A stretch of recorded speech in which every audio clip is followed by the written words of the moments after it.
So she's the one that says, get out there, do the thing, be the adventurous one. Whereas he says, I think I'll just stay in my apartment and make an omelet because that is his coping mechanism. In fact, in his fridge, wait, is he the one who has the peppers that are lined up by color? Yes, He has like green peppers, red peppers, yellow peppers lined up by color. Obviously, I don't think we need to explain that if you're listening to this show. Yeah.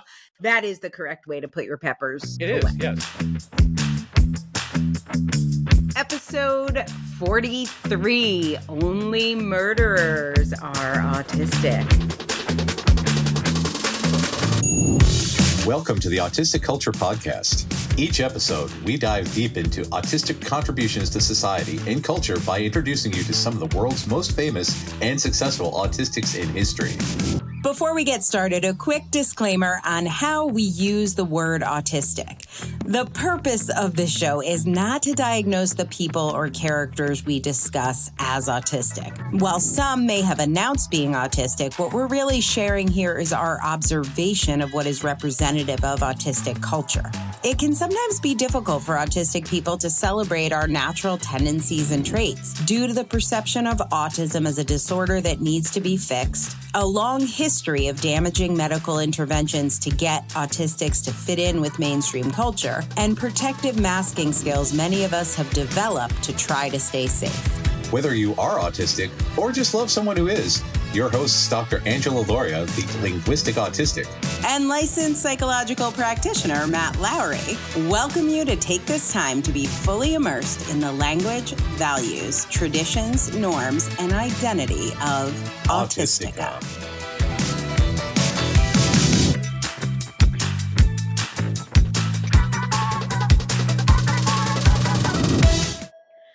Hey, Matt. Hey, Angela. We are going to have some fun today. Tell me what you know about the television program Only Murders in the Building.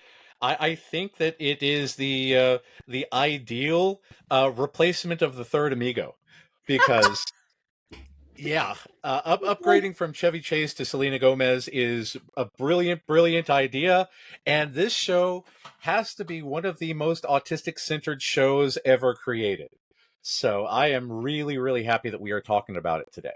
Awesome. So for those of you who have not yet seen Only Murders in the Building, first of all, I will say I did think the name of it for a long time was Only Murderers in the Building, which is funny that I thought that because that also does not make an appearance. Inaccurate. Yeah, exactly. So inside joke. We are going to try and keep this spoiler free, but character rich. So we're not going to get into the plot, but just to give you kind of a quick overview, this is about a Manhattan apartment building with, as Matt has alluded to, Steve Martin, Martin Short, and surprise, Selena Gomez, just to bring a little millennial edge to the scene.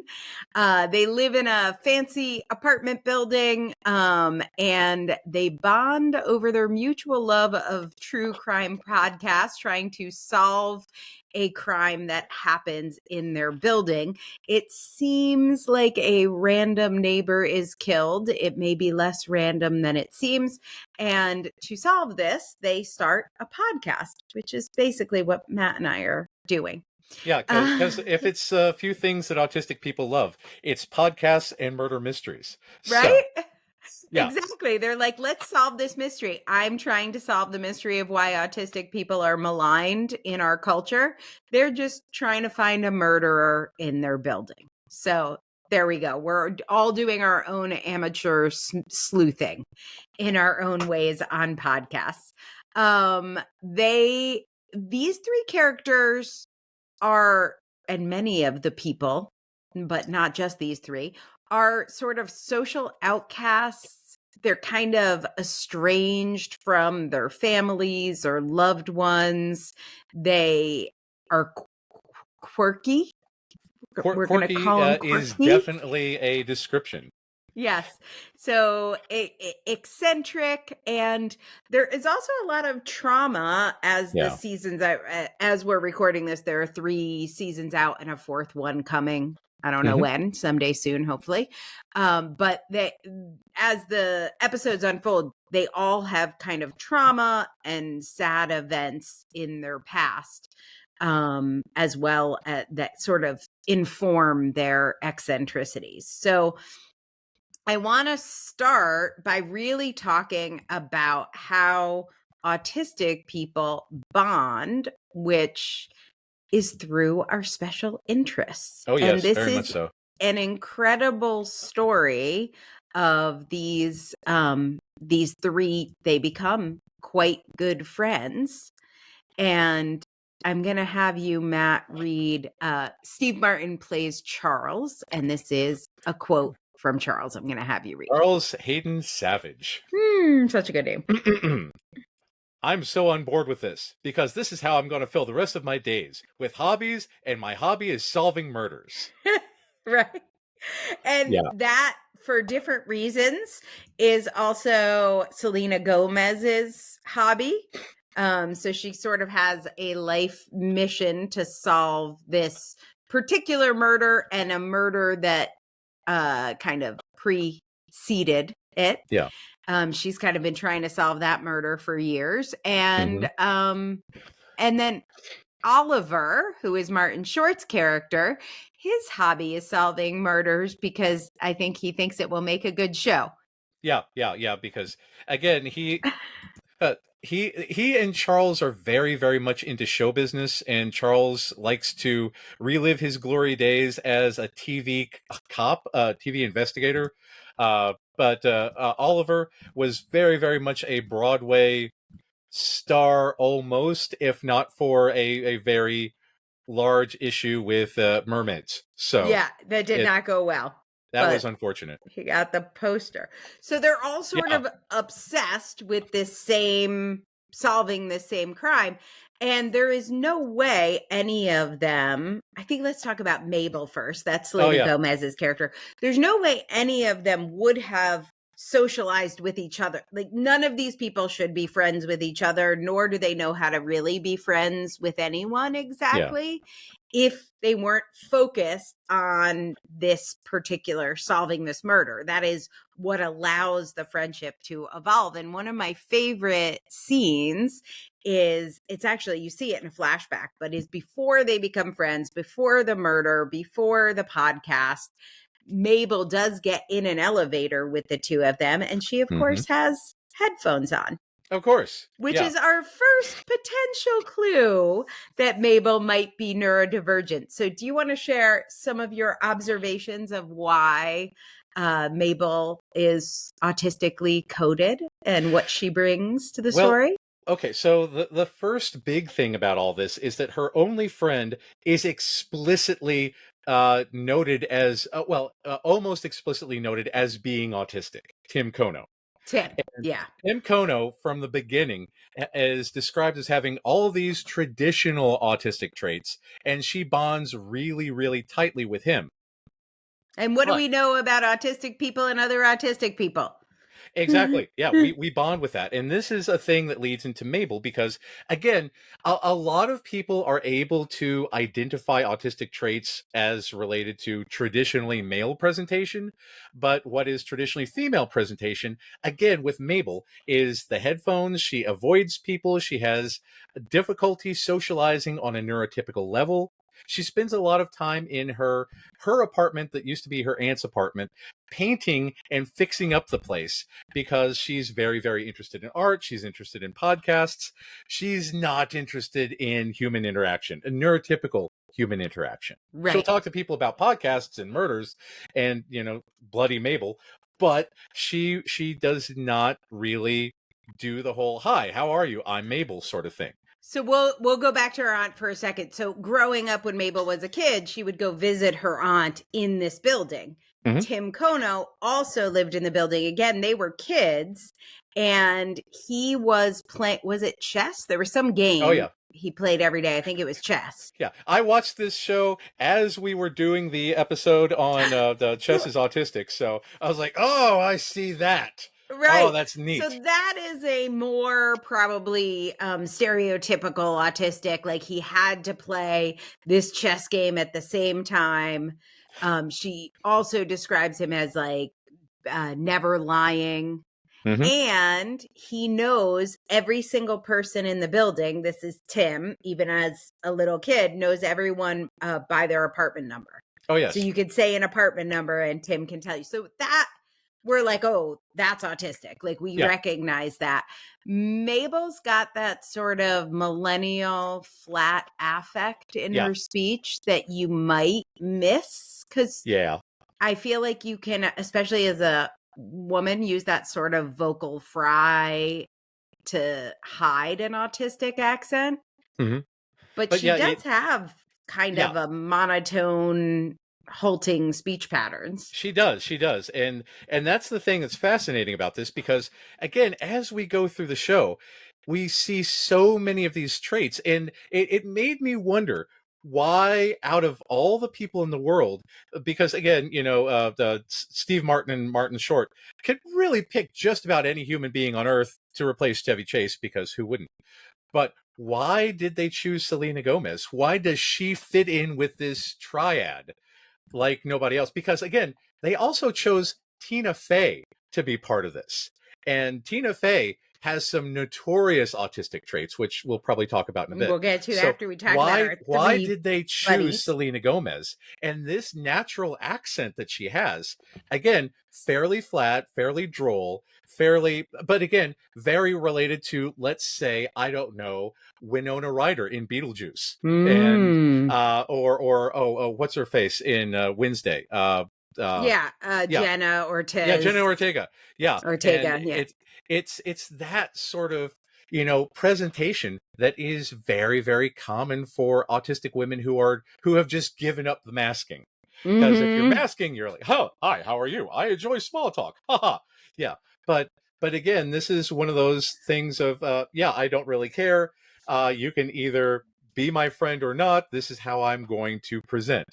And again, there's so much, and I can't say too much because again, this is a murder mystery show, so I don't want to spoil any of the murders or the mysteries. So, but yeah, it's the way that she goes about problem solving, the way that she goes about looking at the details and being very, very data driven to get all these pieces together to put them into a bigger picture. It's fascinating and reflective of an autistic mindset.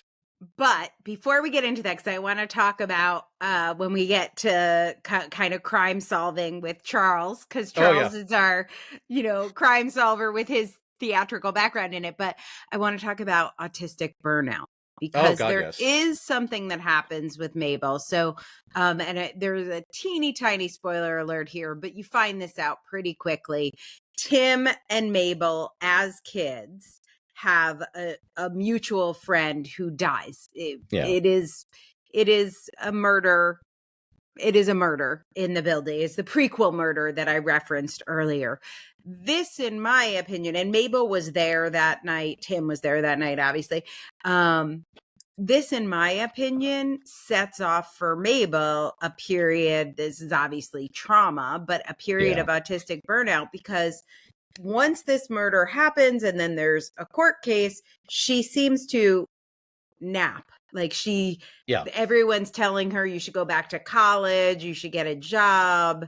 She clearly has not quite moved on. She's pretty stuck in that. Her executive functioning just bottoms out, which is why she's living rent-free in her aunt's apartment, because she just can't do anything else. Right. And I think that's a pretty common experience. I mean, not the part about having a friend die, hopefully.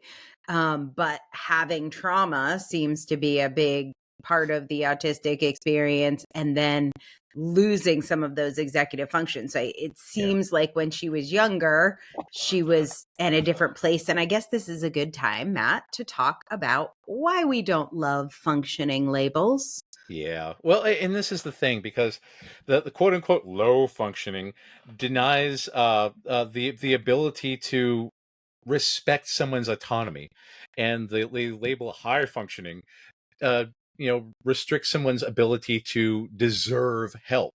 Because I have a group, and somebody went on a rant about how high functioning people have it easy and all this other nonsense ableist bullcrap. But that's the thing about it, because when we crash and we burn, and we still have this image that we try to maintain, but Mm. it's difficult to ask for help when we really, really need it. And Mm-hmm. we, it people don't always notice the suffering. People don't always notice this kind of stuff, which is why there's an unfortunately high rate of suicide. Right. Because When I was in my worst of my burnout and super suicidal, people, that was very trendy, maybe it still is, the check on your strong friend. yeah, So people who do the check on your strong friend with me, they'll be like, "Hey, I'm worried about you. Are you okay?" And I would be like, "I am not okay. I don't know how to get help, and I am calling the suicide hotline daily." And they're like, "You got this, though. You yeah, always pull yeah. out. You're so strong." Yeah, because again, when they deny the humanity of, let's say, someone who's non-speaking, and they say, "Oh, you poor little inhuman person, we will help you out and do the things, but if you're able to, at some point hold a job, at some point able to make eye contact, or at some point able to, you know, socialize or that kind of stuff," people don't take it seriously. Right. Very, very difficult to get help. So, like, you might, from a DSM criteria, look at Tim as maybe level 2 because he's sort of non-speaking, chess, whatever, and then Mabel is level 1 when they're kids, and then something happens, and actually Tim's executive functioning, he goes on to work in, what is it, jewelry dealing and investing. Like, his executive functioning is actually pretty good, and hers goes down, which is why the levels, getting a diagnosis on a Tuesday on 2013 means nothing, Yeah, because it's not a fixed point. yeah. There's no level 1, level 2. That doesn't make any sense, because life keeps happening. We're not statues that you could just be like, well, she's level 1, he's level 2, he's level 3. Lots of things happen. When autistic people find a special interest, they go deep and have a lot of knowledge, even if they don't have that formal education background to go with it. If you want to capture your spin in a book, check out Angela's work at differencepress.com, differencepress.com, and find out more about becoming an author and establishing your credibility with a book.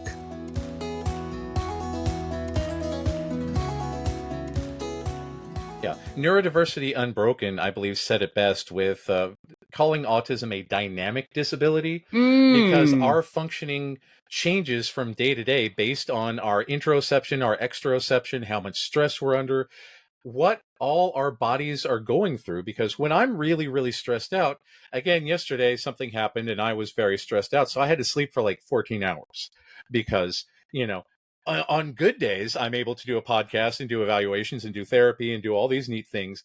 On bad days, I crash and burn for an extended period because that's how my brain works.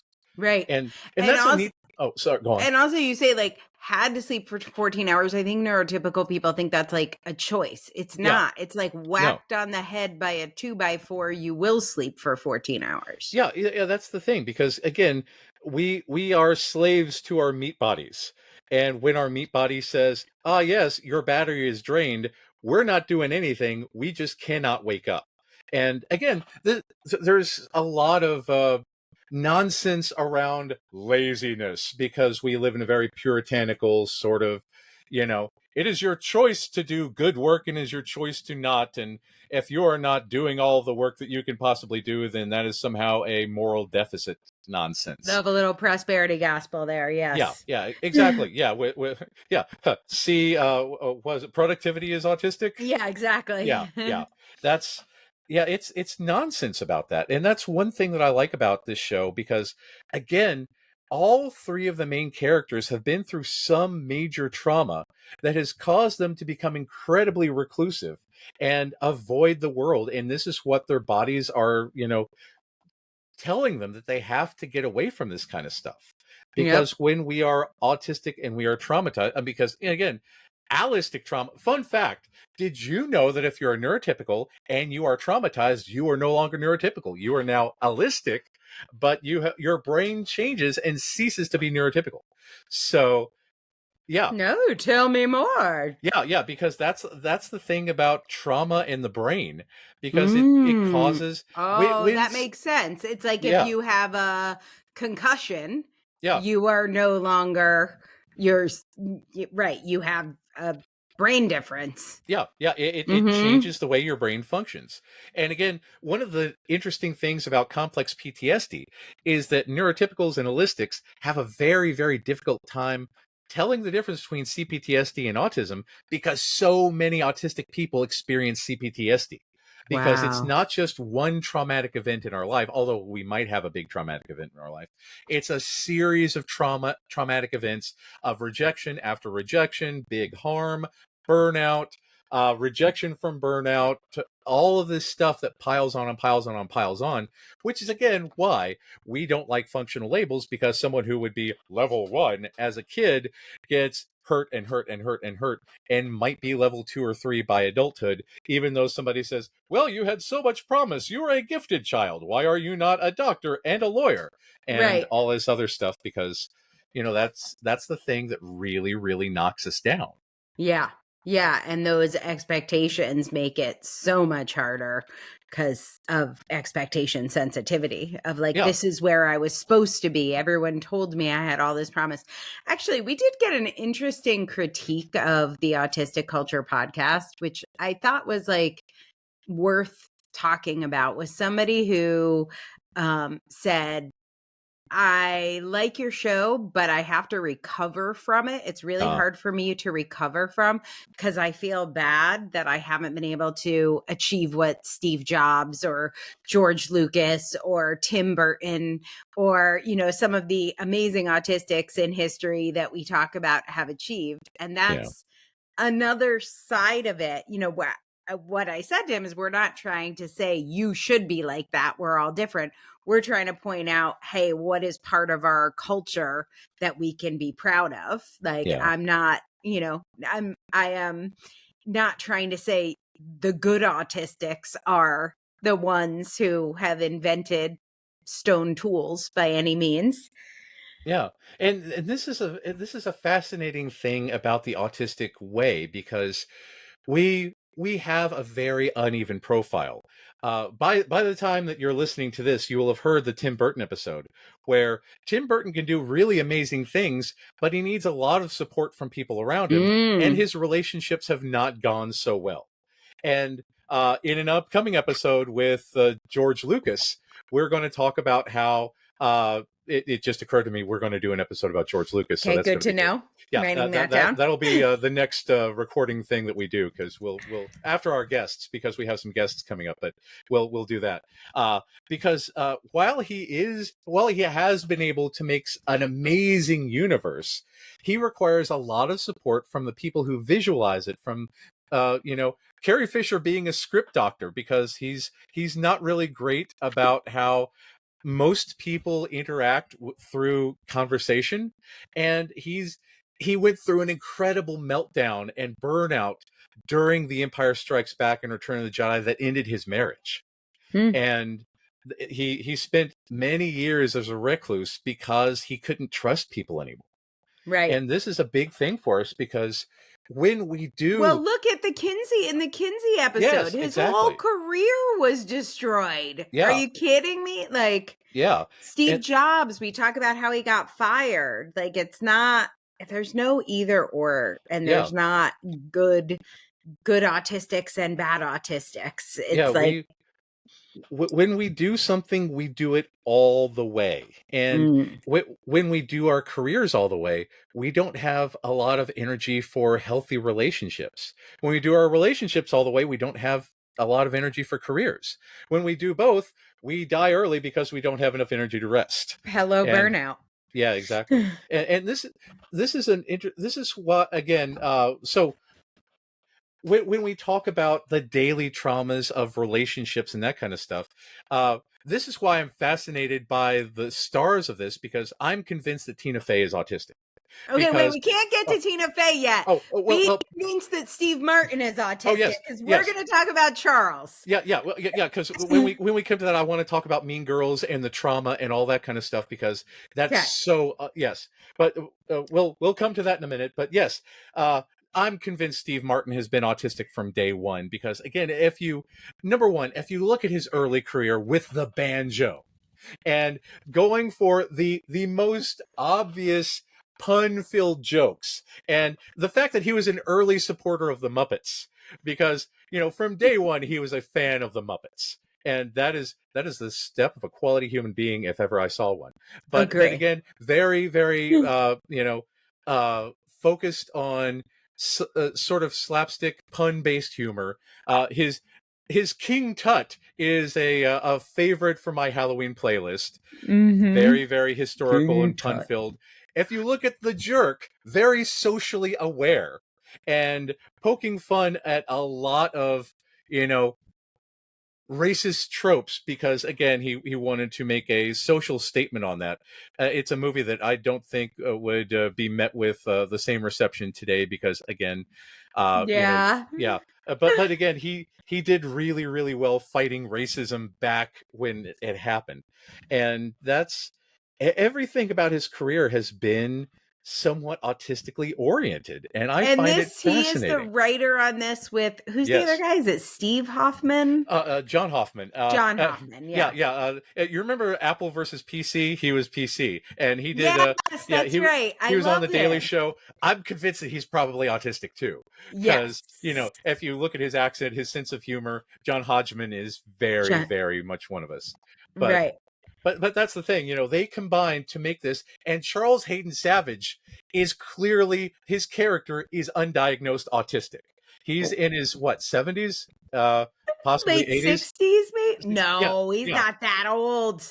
And that's one of the recurring jokes that they have, that he's but that's so he had Brazos, where he was essentially Columbo back in the day, and he this was his one claim to fame. He memorized every episode of Brazos that he was on.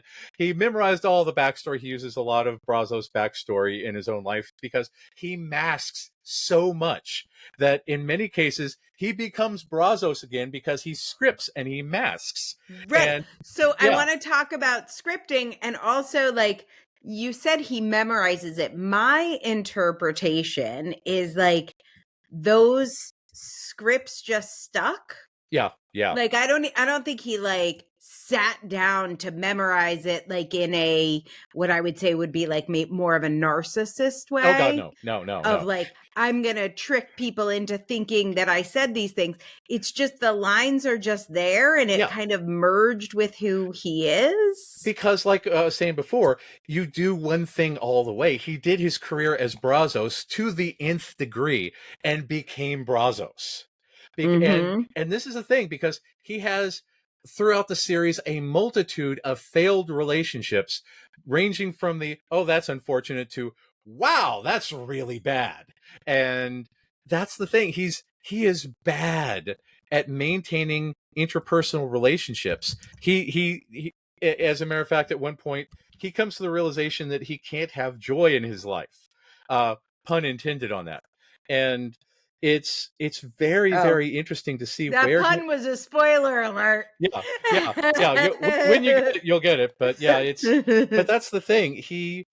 His life is his work, and he's good at his work. He's good at Brazos. He's good at playing this detective character, which is why he's so attracted to Oliver and Mabel in doing this, because that's where he truly lives, in his work as a fake detective. And that's because, again, he can't it's a big piece of his identity. By the way, he's 78. 78, yeah. You were totally right. I'm so bad at estimating ages. I had to look it up. Yeah, he's been doing stuff for a long time. And so then when he was Brazos, like that identity seeped into who he is even long after this show is canceled. So that was an 80s detective show. Yeah. And Only Murders is set today. So like 40 years after the show was canceled, but this is still clearly his identity. Yeah. And his only remaining friends are his stunt double from Brazos, who is a gay woman. And that's a whole Jane thing. Lynch plays this role. I just can't even. You just watch. We won't get into her character. Watch. So good. Yeah. She's very, and it's fascinating because she dresses, because again, she was his stunt double for the entire run of the show. So she dresses exactly like him. She's essentially his conscience, who comes in and says, yeah, you need to get out there, because again, one time she accidentally stole his girlfriend. So, it's one it's time, one or of, maybe more a than few one times. time. So she's the one that says, get out there, do the thing, be the adventurous one. Whereas he says, I think I'll just stay in my apartment and make an omelet, because that is his coping mechanism. In fact, in his fridge, wait, is he the one who has the peppers that are lined up by color? Yes, he has like green peppers, red peppers, yellow peppers lined up by color. Obviously, I don't think we need to explain that if you're listening to this show. Yeah. That is the correct way to put your peppers It away. is, yes. Sold. Scripting. He is getting ready to go on a date, and we see him scripting over and over again, and then thinking, I don't have the script down, so maybe I just will cancel my date. Again, raise your hand if this sounds familiar. And also he can play any instrument, but then like can't do basic math. So classic spiky profile.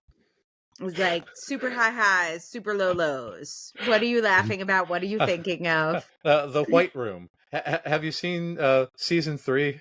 Okay. Well, I won't spoil it for you, but there is, again, because he was a performer.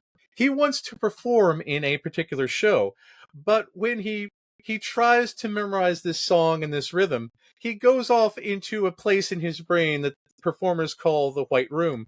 And then when he comes out of it, he finds out that there has been massive amounts of chaos that happened during the time. And, the audience is left to imagine what happened.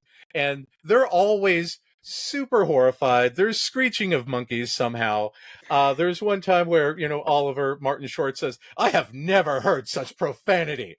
And now the pianist who is playing the music, he's a Christian, Charles. Go find a priest, pray it out.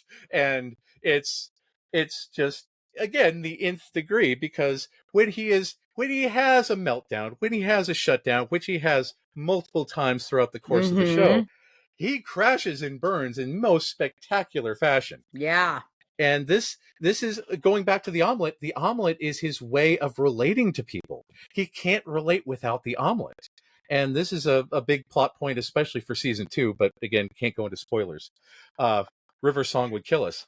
But this is a big thing about, all of this. He's so autistically presented. And again, when we go with high functioning versus low functioning, he's got a very, very nice apartment. He has quite a bit of money saved up, but again, he has a lack of healthy interpersonal relationships. Right. And can so like only 28 bond. years, hasn't been in a relationship for 28 years, has basically been alone, doing things in his apartment, but hasn't really been working in his career, hasn't maintained strong relationships. He's just got his routine and he sticks to his routine, and that keeps everything calm, because we do not like chaos. That, if we can control the chaos, we will. And Charles, it has for 28 years focused on bringing order to his life, and now has friends, starts dating again. And that sometimes that is how long a burnout period can last. Yeah. Like his show is over and he's like, I need quiet. I need to like get my nervous system regulated. And so he makes a bunch of simplify my life decisions. And now this period when the murder happens, suddenly he has best friends. He's in shows. Brazos gets a reboot. He's back on TV. So, and he starts dating. So I want to talk not just about autistic dating, but specifically, Matt, I want to talk to you about the naivety factor. Yeah. Naivety factor. Yeah. So he really wants to date. He's super nervous. He really likes someone. And then are there any Office fans in the audience? I'm an Office fan. Because that's the thing. Because the casting on this is so brilliant because their target audience is likely aware of The Office and the relationship between Michael Scott and Holly Flax. Because they're counting on that pre-established dynamic to bring into this show. Because that's the fascinating thing about this. Because again, as soon as Charles, wait, what makes you think of that? I'm not making the connection. I'm sorry, I'm being dumb. Because Charles's new girlfriend is Holly Flax from The Office. She's the same actress. Oh, I didn't realize that. I've watched The Office and I'm like completely face blind. Yeah. So I never recognize actors. It's my least favorite conversation. Yeah, they actually made an offhanded comment about The Office prior in the episode before she showed up. I missed it. As a little bit of foreshadowing to plant. Wait, you're talking about Jan?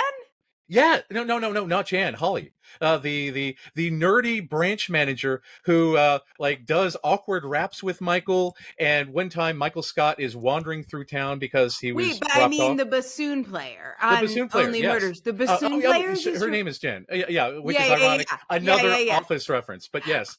Yes, she plays Holly Flax, and that's the thing because because again, when The Office started, they coded Michael Scott very much as a neurotypical jerk, a la Ricky Gervais.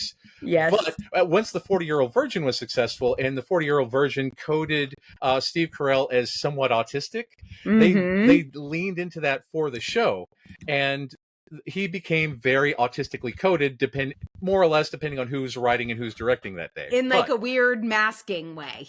Yeah, and that's a big thing about the relationship with Michael and Holly Flax, is that Holly is very, very autistically coded as well, and they bond well over this. So they count on that preconceived relationship that you have as the audience, going into this thinking that this is going to be a similar setup, because there's a lot of autistic coding in Michael, there's a lot of autistic coding in Charles, and there's a lot of autistic coding in both the characters that the actress who plays Holly who plays Jan, which is ironic because Michael's other relationship on The Office is named Jan, which again, that there's meta awareness at work on this show. Wow, which is missed all of that. Which is not a thing that a lot of writers gear for. The meta awareness throughout the series, especially season 3 with all the Paul Rudd stuff. Oh my God.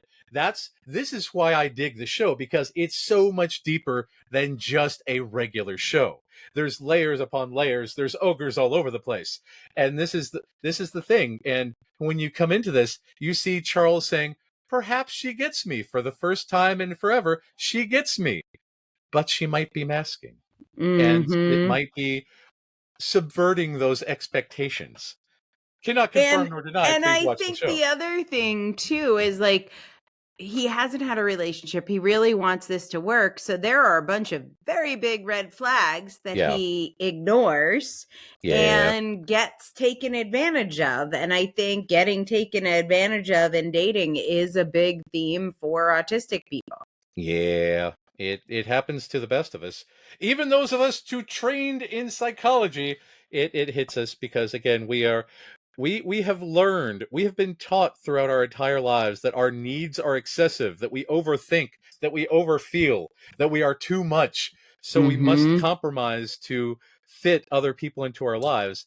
And it came up one time that we have a very difficult time distinguishing narcissists from other autistic people, because our mating dance is essentially the same, because autistic people turn other people into special interests where we want to learn everything that there is to know about the other person, and we want to write down their interests, we want to write down their history, we want to know everything that there is to know about them, because that is our way. Data collection. Yeah, exactly. We collect all the data possible so that we can best bond with this person.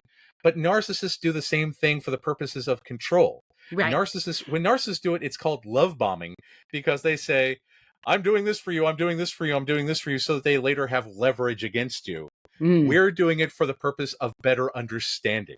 And right. it's, to an untrained eye, it's very, very much the same, which is the reason why a lot of us fall for narcissists. Mm-hmm. Or why we are confused with narcissists. Exactly. Yeah. Yeah.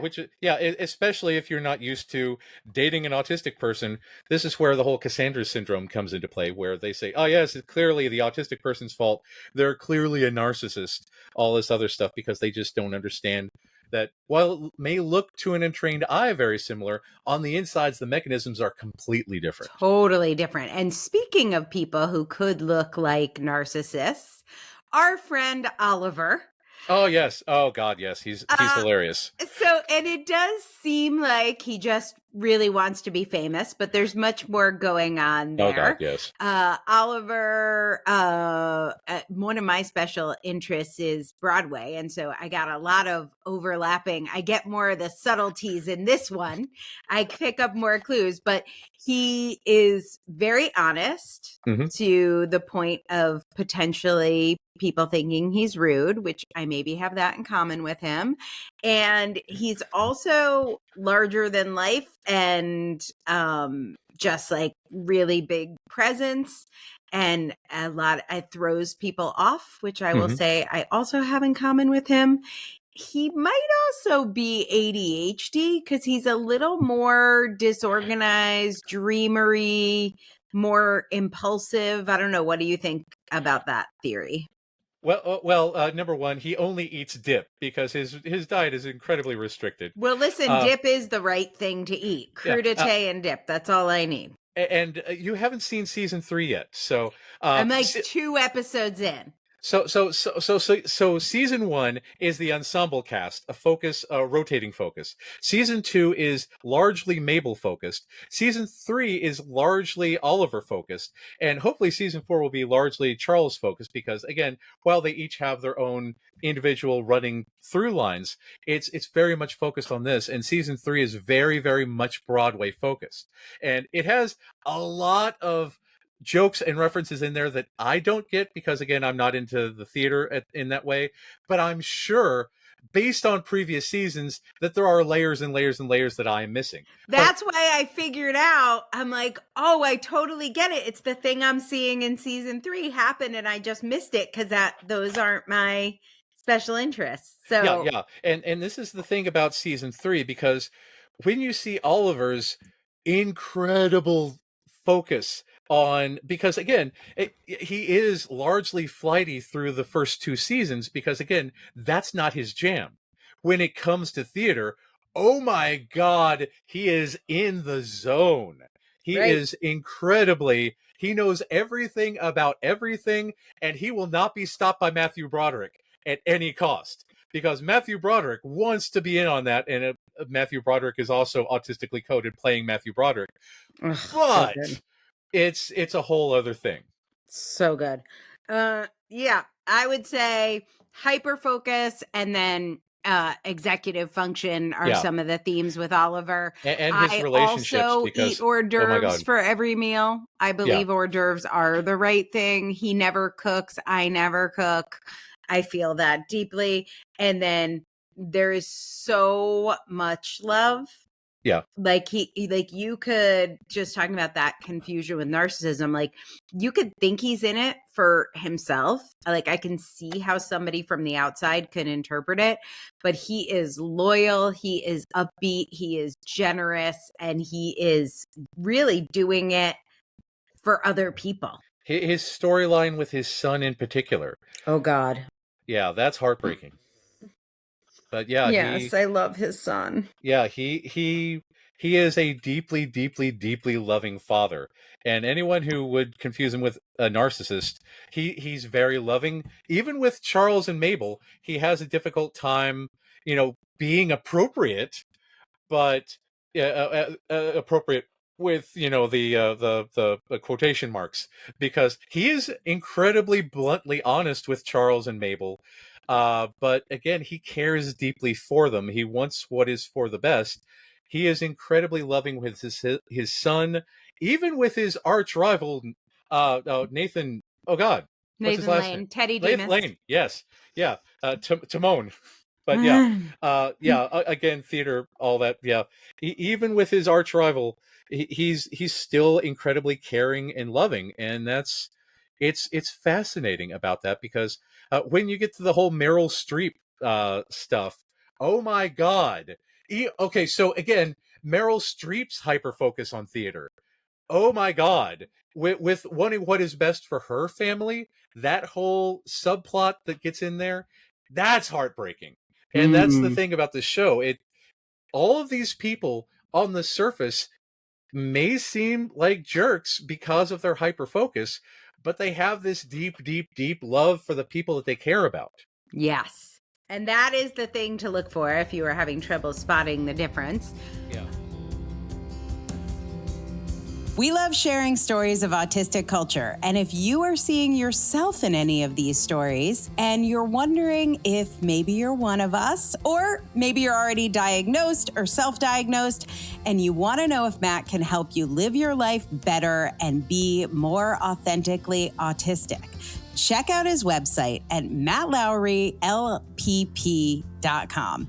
That's Matt, M-A-T-T, Lowry, L-O-W-R-Y.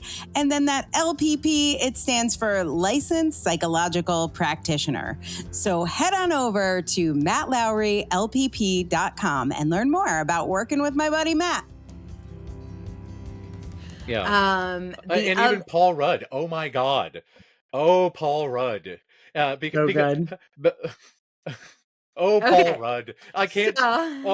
So much. So these three that we focused on, Charles, Oliver, and Mabel, the underlying current of solving a murder means that we are throughout the show doing armchair detective work. So that means there's lots of attention to detail, lots of logic. You even see the Whodunnit murder boards. I love the murder board.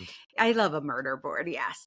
Pattern recognition is one of the themes. Hyperfixation, we've talked about that.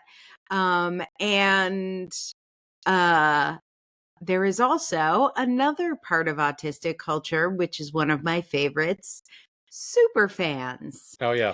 So the podcast gets popular, and there are a bunch of fans that start following the podcast, speculating about it, developing Reddit channels, actually camping out in front of the building, something I have done for groups that I super fan over. And the show does a great job of paying tribute to the autistic culture tradition of super fanning about things we love. They even get the super fans involved in solving the murders, which is basically, I think you will confirm, a super fan dream come true. Make us a part of it. Yes. Yeah, and again, they all have that data collection. They've all been listening from day one and put together the clues, and they all have these theories ranging from they nailed it to, wow, I didn't know Bigfoot was involved. That's right. Yeah.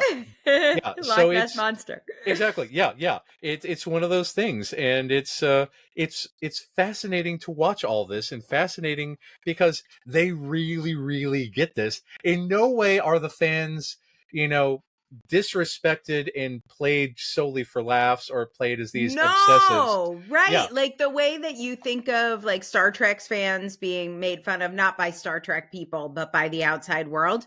What I love about the respect autistic culture gets in this show is like Oliver recognizes the only way we could solve this murder is to bring the super fans in. Yes.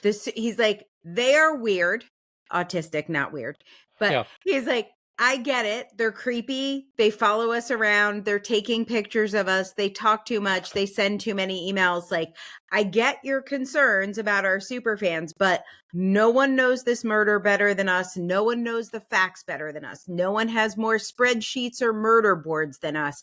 If we want to solve this thing, we should tap into our super fans. That for me was orgasmic. I'm like, that is all I want as a super fan. Can you please respect that I know the names of every producer and sound mixer for every one of the recordings of every one of your albums? Yeah. And could you just like tap into me and be like, hey, who is the sound mixer on this song? I would be happy to tell you where you were when you recorded it. I probably even know what you were wearing when you recorded it. You're welcome. Yeah, exactly. Happy to provide. So Yeah. I love, because I feel like I am often like made fun of for that. Somebody that I saw on Facebook the other day was saying, who is she? She's super fanning about Timothy Chalamet. And she's like, but I'm so embarrassed. She's like, I've read everything about Timothy Chalamet. Like, I want to talk about him all day long, but I'm so mortified. Like, I'm a 40-year-old woman. Why am I obsessed with Timothy Chalamet? And I have so much shame about my super fanning, except for now I made a podcast. So I'm overcoming my shame. But like, I love that they get the value that the super fans bring. I felt finally seen and vindicated Yes, for absolutely. my super fanning. Yeah. Yeah, they really, really get it, because the people who do this show understand autistic culture, even if, well, I mean, it's not that they don't outright say it, because again, they say it for Tim Kono, and they heavily lean into it with Charles. But, there's so much more to all of these characters in autistic culture than just the two that have been roughly diagnosed. Right.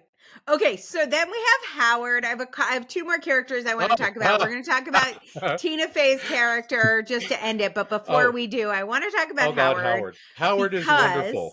Howard is wonderful, and Howard loves cats. He does. And I got a special request to do a Cats Are Autistic episode, which I feel like may need to happen. If you would like a Cats Are Autistic episode, find me and comment. Come to Substack and comment on this if you would like that episode. But yes, so Howard, he loves his cat.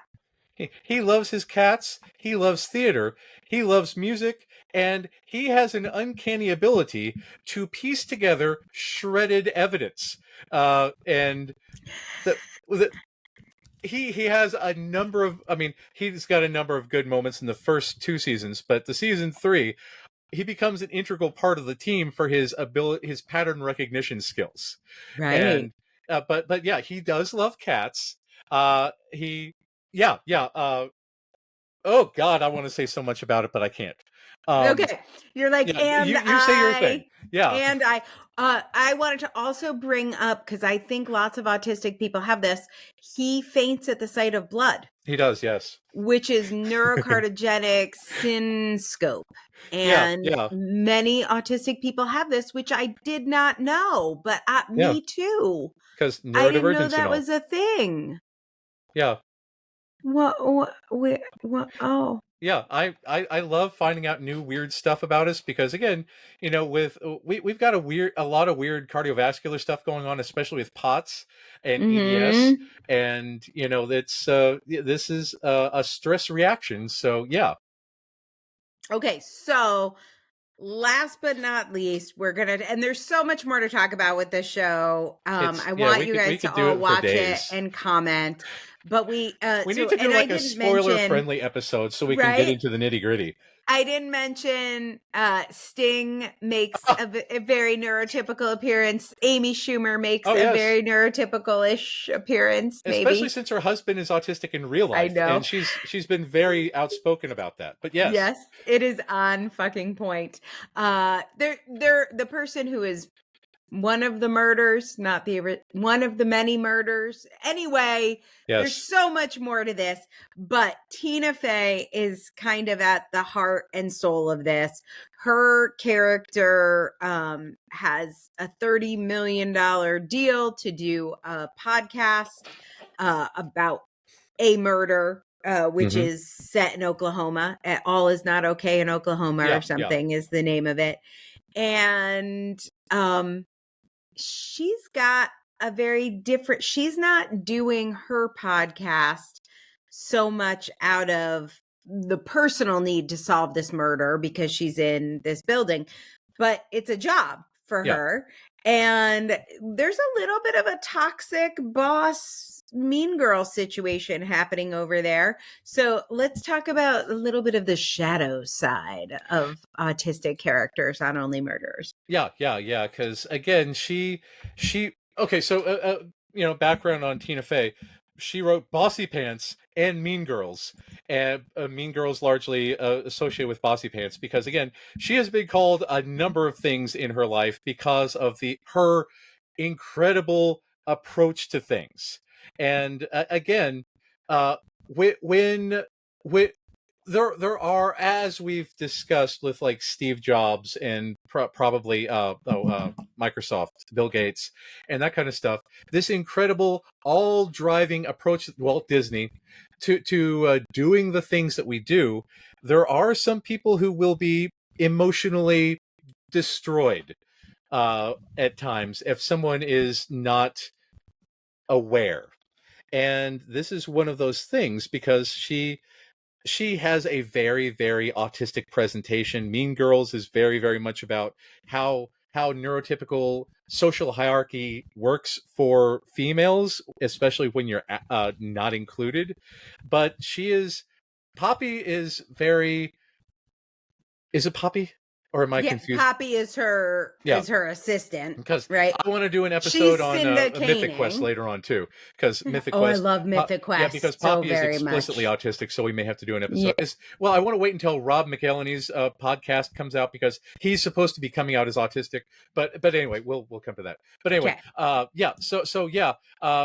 is very autistically coded, but at the same other developments happen. So Tina Fey wants to be the best. She wants to have this on top, but again, she's also driven to do what is right, especially at the end of season 2. So, how you do it because I don't know how to do this without spoilers. Yes.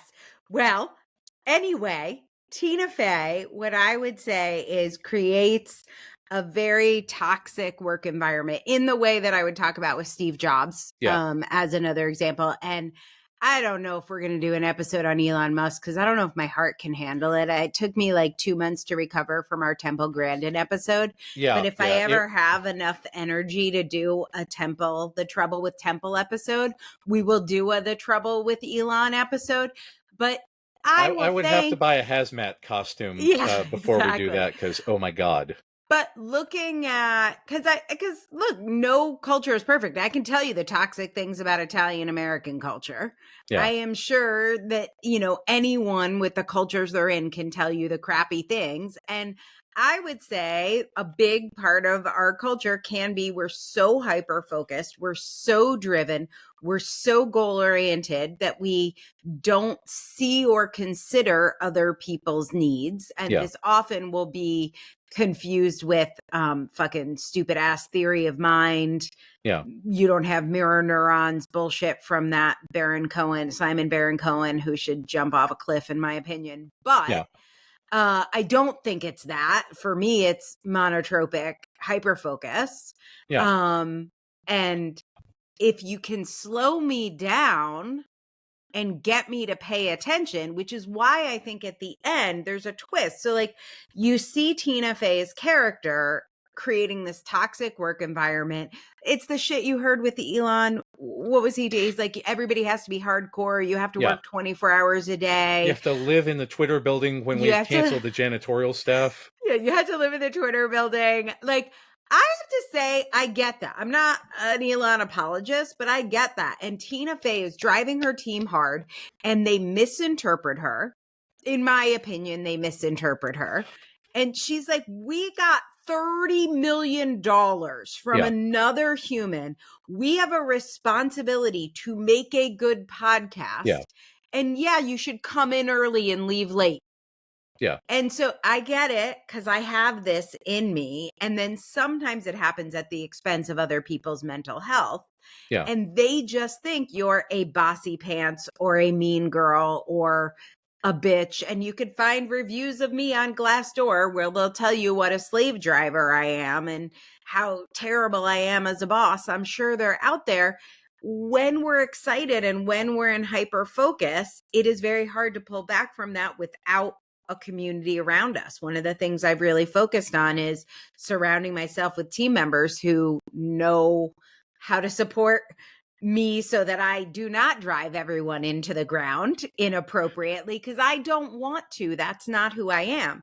Yeah. So at the end, the twist with Tina Fey's character is she helps solve the mystery, doesn't exactly help solve, but participates in the solving of the mystery in a very beneficent way that I think shows more sides of her. Most people are not just bitches. Most people are not just mean girls. And that's the thing about season 3, because she becomes an actual caring mentor to Mabel.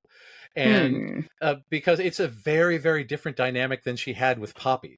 So it's a very, and that's the thing, because again, doing something to the best of your ability. And she has a lot of advice on how especially a woman can succeed in this world, because there's, again, especially autistic women are criticized heavily for such drive. Autistic women are because again, autistic woman, it's very, very expected socially that women be the relationship glue, that women be warm and fuzzy and cuddly and all this kind of stuff, and neglect their own needs in favor of literally everyone around them. And when a person doesn't do that, not only is it unexpected, but highly criticized. And this is a big thing that she explains to Mabel, that, in order to, take care of your own needs, you will be criticized for this. I love that. I love this, like, so many sides, because I think the way that Mabel has masked, and the way that a lot of autistic women, like if you read traits of autistic women, what's different is they will often be quiet or unassuming, or they'll hide. And that wasn't me. I didn't see myself in that. I always saw myself in like the Devil Wears Prada or Maggie Thatcher, or like, I was just like, why is it always these just like one-dimensional characters that are autistic women? And I'm like, I love seeing kind of that she is a much deeper character. So if you watch Only Murders and you maybe find yourself not liking Cindy Canning, stay tuned. There is more. You will love Tina Fey's portrayal, and there is more to it. So there are layers. That we could go on and on forever. We've only touched the surface, and I said this would be a short episode, and it is not a short episode. So you have to give me a really fast, what is something you love about being autistic this week? Well, I really love that we're given the time differential between when this is recorded and when this airs. I really look forward to that whole thing that we either are getting ready to do or just did with Autistic Culture, that AANE conference. So I'm very, very hyped about that. So absolutely. And I suspect, you guys, that the recordings will be available. We will put them in the show notes, but Matt and I are doing a live broadcast from the Association for Autism and Neurodiversity, their fall 2023 event. The theme of the event is autistic culture, and they invited us to live podcast from their event. So we're going to do that. We'll get you guys the recording, and if there are recordings of the event itself, we'll make sure you have links to that as well. I think it's going to be a great event. There's some awesome speakers, so that's a good one. All right, Matt, we'll see you next time. Thanks for talking Only Murders with me. Thanks. I hope that you get through season 3, and at some point after the series run is finished, I want to do a full spoilers version. Excellent. We're going to do part 2 with spoilers, but after season 4 comes out. So exactly. Or maybe after the whole series finishes. Do you love Only Murders? Who's your favorite character? Do you love cats? That's always a good one. Give us your comments. Go to Substack. When you go to autisticculture.substack.com, if you are not subscribed, and subscribing is totally free, there are options to support the show. Matt and I love you 100% equally, whether you donate or not. So do not feel pressured. You will see an option to either put your email address in, or there's a button that says skip and see inside.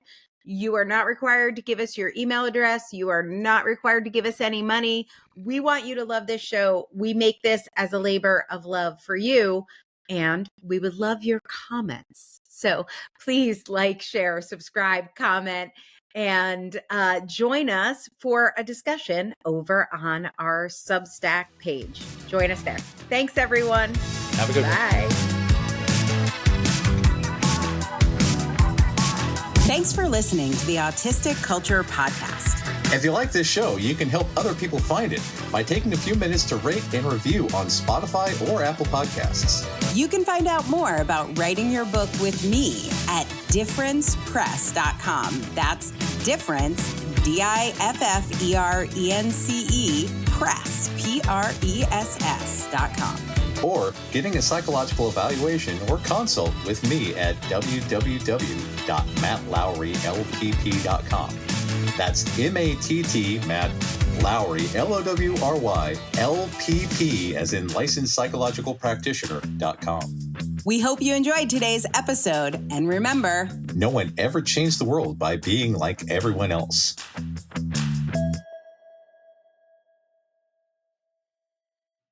special thanks to our content manager, River Robbins, and Aaron Stoner, our producer, for making us look and sound good.